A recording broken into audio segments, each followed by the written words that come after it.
Hi everyone. I hope you all are doing good and Merry Christmas. मैं आज Christmas पे ये video record कर रही हूँ and I have a very important question to ask. Can I? Obviously I can. So the question is,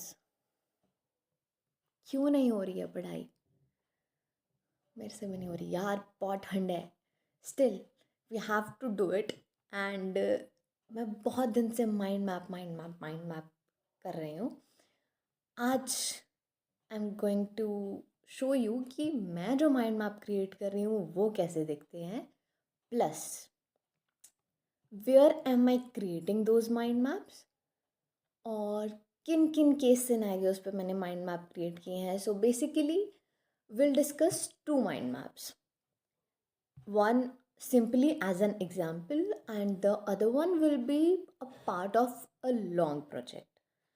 So, the first one is based on the no detention policy. I hope you must have heard about it. अगर तुम मेरी तरह news सुनने में interested नहीं हो तो तुमने नहीं सुना होगा, क्योंकि पहले मैं भी नहीं थी. बट अब क्योंकि मैं इस पे काम कर रही हूँ तो मुझे न्यूज़ सुननी पड़ती है. तो नो डिटेंशन पॉलिसी क्या है, लेट मी एक्सप्लेन यू थोड़ा ब्रीफ में. Alright, no detention policy is getting abolished.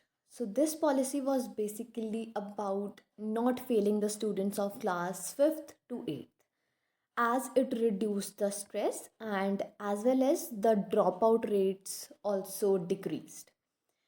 But now it's getting abolished. So, let's discuss the reason behind this step of the government. उन्होंने ये step लिया क्यों, plus इसके क्या नेगेटिव इम्पैक्ट्स होंगे, क्या पॉजिटिव इम्पैक्ट्स होंगे.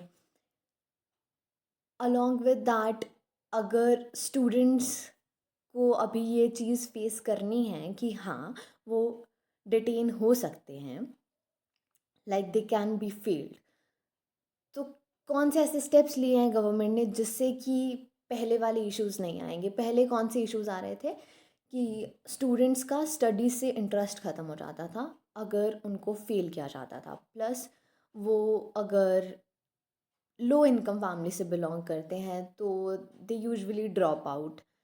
तो लेट्स सी कि अभी क्या क्या चीज़ें हैं जिन पे गवर्नमेंट फोकस करने वाली है और मैंने उसके ऊपर माइंड मैप कैसे क्रिएट किया है. So this is how my mind map looks like. And अब अगर हम फोकस करते हैं नो डिटेंशन पॉलिसी पे, लेट्स सी मैंने किन किन पॉइंट्स को नोट डाउन किया है. So first of all will discuss the reasons कि ये पॉलिसी अबॉलिश क्यों हो रही है. So it was not ensuring good quality of study. Along with that, this policy was not preventing detention, it was delaying it. इस point से मेरा मतलब ये था कि अगर स्टूडेंट अच्छी पढ़ाई नहीं कर रहा है फिर भी वो पास हो रहा है, तो जब वो 9th क्लास में होगा या 10th क्लास में होगा जब भी, तो एक पॉइंट पे वो फेल हो जाएगा.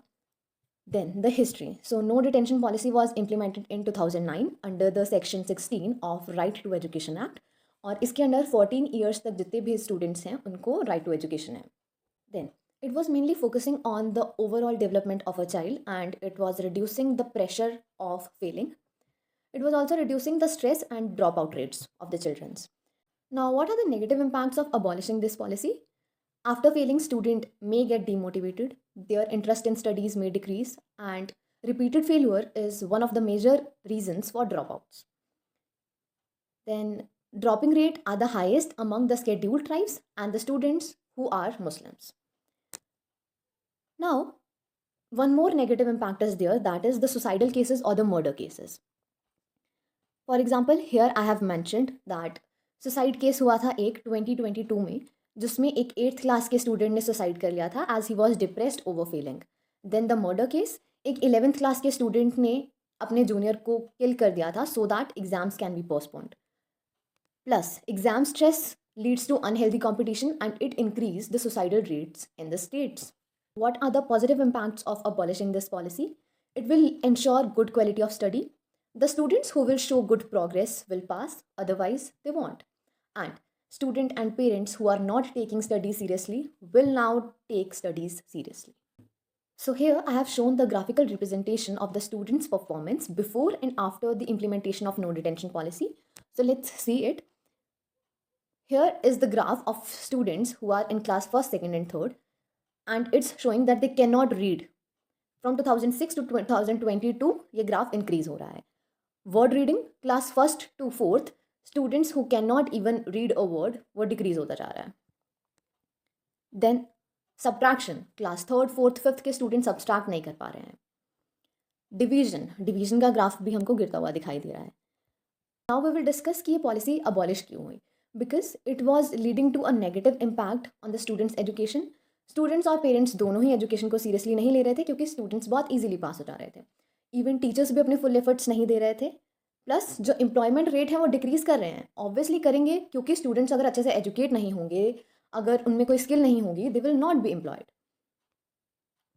Up next, what are the additional support that is being given for the failed student? After 2 months, they can give a retake test. Then, school head must maintain records of the struggling students. Class teacher required to guide both students and the parents. Mandatory remedial teaching for failing students, and it will mainly focus on identifying and addressing the learning gap. So this was all about no detention policy. Similarly मैंने Atul Subhash case पे भी थोड़ा सा mind map create किया है. सो ये भी काफ़ी ज़्यादा न्यूज़ में फोकस में था. It was mainly about a suicide case. तो यहाँ पे मैंने डिस्कस किया है कि उसके रीजंस क्या हैं कि उसने सुसाइड किया है, अतुल सुभाष की हिस्ट्री क्या रही है, कुछ और सिमिलर केसेस जो कि हमने ऐसे देखे हैं सुसाइड के या fake rape cases. Then the latest research on the false accusation. यहाँ पे भी मैंने थोड़ा सा ग्राफिकल रिप्रेजेंटेशन या डेटा दिया है जिसमें कि मैन ने कब सुसाइड किया 2015 से 22 के बीच में and what were the reasons behind it वो एक्सप्लेन किया है. What were the initiative taken to help the men. Legal reforms क्या हो सकते हैं, what are the support systems and technology based solutions. So इसमें इस सब पे काम किया है. Now from this example you must have an idea how a mind map looks like. And in simple terms, mind map is just a visual tool to organize and connect ideas.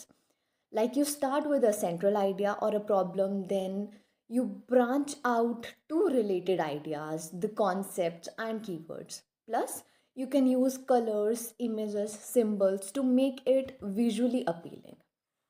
Mind map आपको help कहाँ करता है? So it is going to help you in generating and exploring ideas.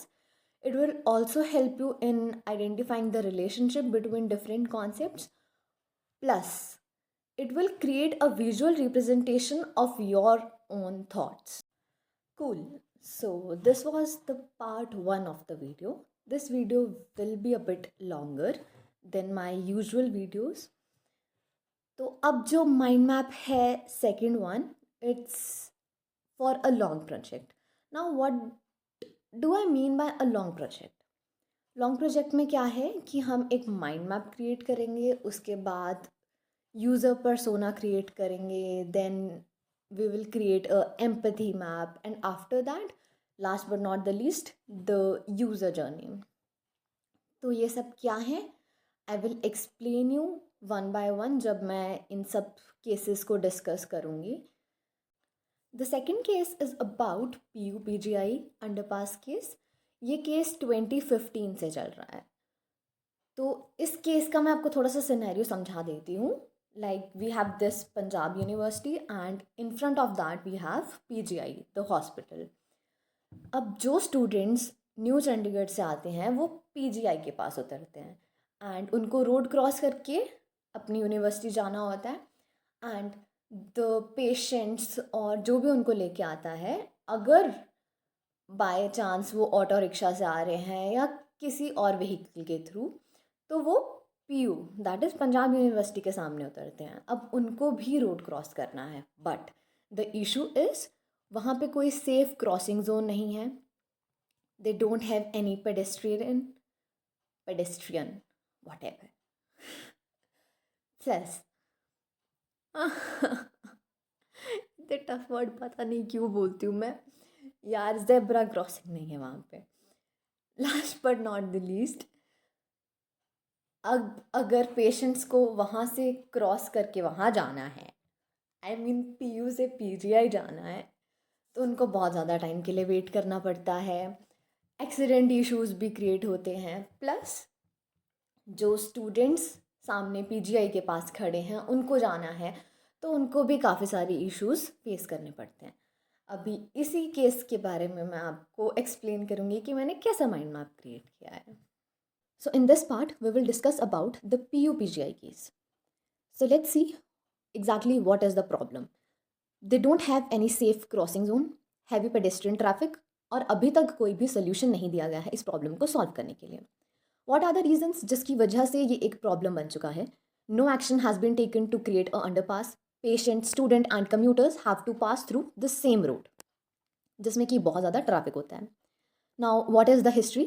After multiple modifications in the original underpass project, it's still not finalized. जो union territory engineers हैं are planning to create underpass since 2019, but due to land dispute ये case अभी भी hold पे है. Plus ये एक accident hotspot बन चुका है. Last year in front of PGI a pedestrian was crushed under a बस, और इसका मैंने न्यूज़ आर्टिकल भी मेंशन किया है, ये द टाइम्स ऑफ इंडिया में आया था. Now, who is responsible? So, both the Union Territory Engineer Department and the Union Territory Urban Planning Department, they are putting blames on each other. वो एक दूसरे को कह रहे हैं कि इनकी वजह से नहीं हो रहा है, इनकी वजह से नहीं हो रहा. But according to the facts that I have read, it's like अगर लैंड डिस्प्यूट हो रहा है और पीयू और पीजीआई दोनों ही अपना लैंड देने के लिए तैयार नहीं है अंडरपास क्रिएट करने के लिए, ये मेनली उसकी वजह से रुका हुआ है. Then it's impacting home, it's impacting the drivers, the travellers, क्योंकि एक्सीडेंट होता है, बहुत ज़्यादा ट्रैफिक होता है. Then the students may get late for the college, plus the fear of accident, and the patient they can get late for the appointments and they also have a fear of accident. Now what are the probable solution? यहाँ पे हम exactly कोई एक particular solution नहीं दे सकते, क्योंकि बहुत सारे सिनेरियोज इन्वॉल्व हैं इसमें. गवर्नमेंट, देन ऑब्वियसली जिनका वो लैंड एरिया है वो, then the union territory engineers, बहुत सारे. तो हम एक प्रोबेबल सोल्यूशन देंगे, जैसे कि ट्रैफिक मैनेजमेंट के लिए कुछ मेजर्स किए जा सकते हैं. हम टेम्प्रेरी पेडेस्ट्रियन रैम्प इंस्टॉल कर सकते हैं. पेडेस्ट्रियन सेफ्टी के लिए कुछ वॉलंटियर्स को लगा सकते हैं, जैसे कि ट्रैफिक पुलिस या कुछ ऐसे वॉलंटियर्स जो कि ट्रैफिक पे ध्यान दें और उसके अकॉर्डिंग लोगों को गाइड करें.